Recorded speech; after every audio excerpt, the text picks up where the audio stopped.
Sir Gawain and the Green Knight.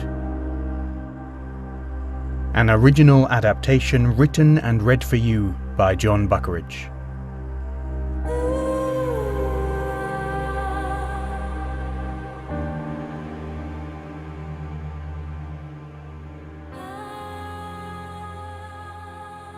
Part 4.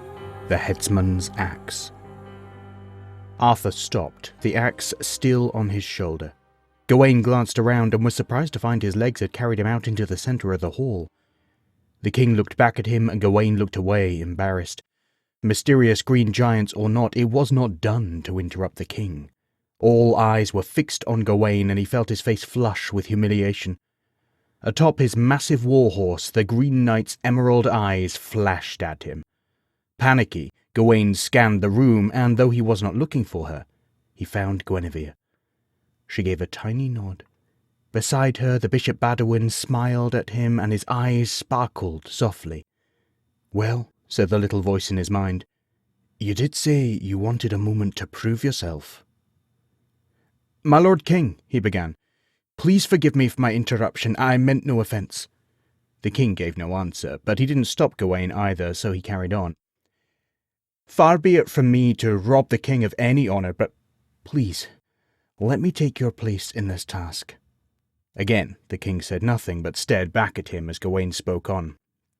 "Our unusual guest has called this a game, and well it might be. But it is my experience that games often have more rules than you realise, and it's the ones you don't know that can land you in trouble. You, uncle, are the High King of Britain. For you to find yourself in trouble is to jeopardise the nation, whereas for me to be in trouble, well..." He struggled to find the words to end his entreaty. "Let us just say the risk is more acceptable." Still, the king did not reply, but his stare at Gawain was less angry now and more curious. He looked at Gawain like he was seeing him for the first time in a long time and had quite forgotten what he looked like.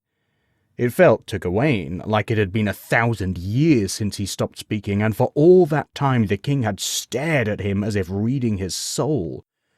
"This is a very long silence," said the voice in his head. "Sir Gawain may be rude, my king, but he is not wrong," said a voice. Gawain's head whipped round, and he saw that it was Lancelot who had spoken. "It is far better one of us take this chance than we risk losing you." As if a bubble had burst, all the knights began speaking up to agree. Guinevere joined them, Bishop Bedtime, and soon the room was in universal agreement. "The canny lad's got a point, Arthur. Don't let pride blind you to that," came the final voice. It was Sir Kay, the king's oldest friend who had known him as a boy. No one else called him Arthur in front of other people, not even Guinevere. But Arthur had always said that Kay had earned that right of old. And with Kay's words, the tension flowed out of the king, and a smile came to his face. "You're right, Kay, as usual," chuckled the king, and he turned to Gawain. "Very well, young nephew. You may indeed have this honour, and I thank you for your care for my well-being." He held out the axe, and Gawain took it. It was such a huge thing that Gawain had expected it to weigh the earth, but somehow it felt light and well-balanced in his hands. "Yes, it is no idle prize," rumbled the voice of the giant on horseback. Gawain looked up to meet the eyes of the hulking figure. They seemed both young and old all at once. Young in that they were energized, excitable, and keen. Old in that it seemed they had seen more than Gawain could possibly imagine. These eyes had seen things from an age no living man could remember and no scholars could research. They were as ancient as the hills and deeper than the roots of the oldest oak. For a span of moments, Gawain found himself entirely lost in those archaic eyes, until a soft voice spoke to him close by his ear. "Don't get lost in who he is," came the voice. "Instead, know who you are." Gawain dragged his eyes from the deep green pools and looked to his left, where he saw the honest hazel eyes of the king looking back at him. "Go on, Gawain," said Arthur. "You can do this." Gawain took a deep breath, nodded his thanks to the king, and looked back to the giant. "So, "Let me see if I have this right," he said, raising his voice so everyone in the room could hear. "You will come down here and receive a strike from me without flinching?" The green figure nodded. "And within a year and a day I shall be bound to receive a strike in kind from you." The figure nodded again. "Dismount, then," said Gawain, far more bravely than he felt. "Let's get this done with." "Well said, Gawain," called out Kay, and the other knights offered encouragement of their own. "Go on, Gawain," cried one. "Victory to Gawain," cried another. "Gawain the gallant," cried a third. And Gawain rather liked that one. "Gawain the gallant," said the voice in his head. "That's not bad." The cheers of support quickly died away, though, when the green man dismounted his horse. They had known he was tall, but on the horse it had been hard to tell how tall. Seeing him on foot was something shocking.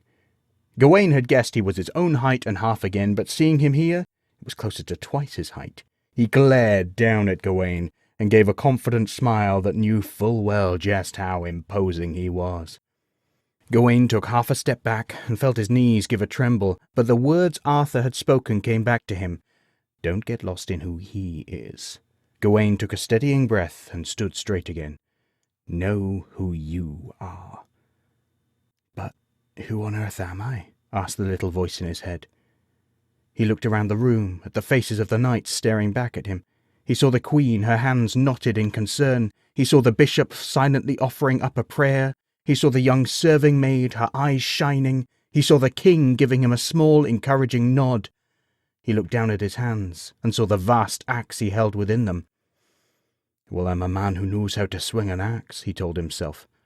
And suddenly it occurred to him that if he did this right, there would be no need to worry about the return blow. One swift strike with the axe, and the Green Knight would be a forgotten memory, however big he might be. It was so simple. He smiled to himself and set his feet to begin his swing. He drew the axe back to his shoulder and fixed his eyes on the neck of the green giant high above him. The world seemed to slow as he ground his feet into the floor, twisted his hips, swung his shoulders, and let the axe loose, his eyes fixed on the target, that mighty neck. The axe arced through the air in a perfect pattern, and Gawain knew it would meet his mark. His eyes flickered up to meet those of the giant, and he saw them, smiling down at him, a bubbling triumph held in his stare. Gawain felt a flash of panic and doubt. He wanted to pull the axe back, to stop its swing, but he had put everything he had into that stroke, and there was no stopping it now. His heart leapt into his mouth as the honed edge hit home, and sailed on through. The strike finished smoothly, the axe dropping down on Gawain's left side, and there was a soft, slick thud as the head of the green man fell to the floor next to it. There was another moment of silence as everyone took that sight in. And then the room erupted with acclaim. All around the halls, lords and ladies, knights and servants shrieked with delight at Gawain's triumph. Gawain saw Lancelot punch the air in delight.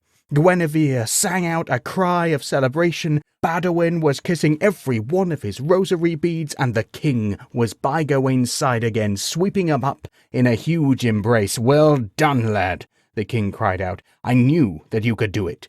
He clapped him warmly on the shoulder, and some of the icy numbness Gawain was feeling began to thaw. He let a smile make its way onto his face, but this wasn't a practice smile for charming ladies. It was big and wide and toothy and heartfelt. He hoisted the axe high above his head, and the crowd redoubled its cheers. "Hooray for Gawain!" one cried. "Gawain the Great!" called another. "Gawain of the Green Axe!" someone shouted, and Gawain thought he liked that most of all.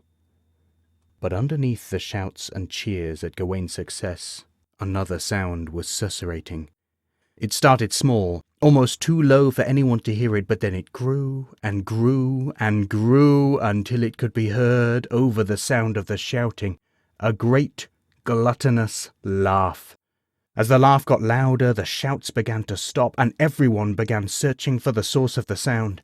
The laugh went on, until someone screamed and pointed to the floor. As one, the court of Camelot followed that finger to find a sight that shocked them to their souls. At the foot of the defeated giant, lying on its side in a pool of blood, the head of the Green Knight lay. Its mouth was open wide, and from that mouth, deep, bubbling laughter was coming. Gawain heard someone vomiting loudly in the corner, but he did not turn to see who it was. His eyes were transfixed as the body of the giant, not yet fallen, began to move. It bent down smoothly and picked the laughing head up off the floor.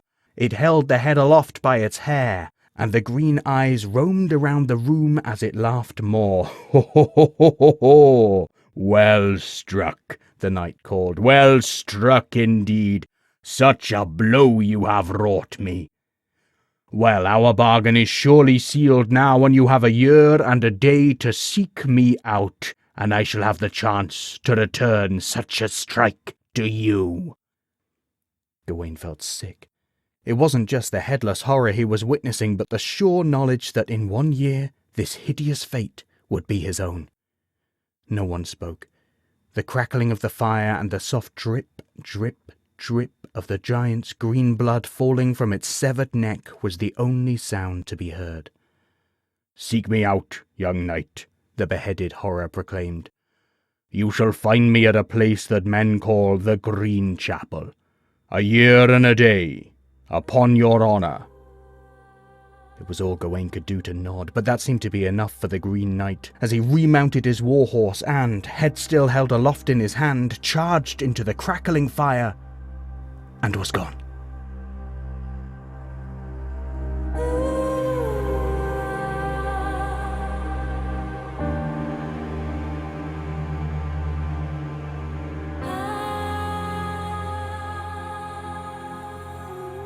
Thank you for listening. Sir Gawain and the Green Knight is a Settle Stories commission. Written and read for you by Jon Buckeridge. Story consultant was Miriam Sarin. Music was Tectonic by Saedra, downloaded via Uppbeat. It was a Parable Arts production.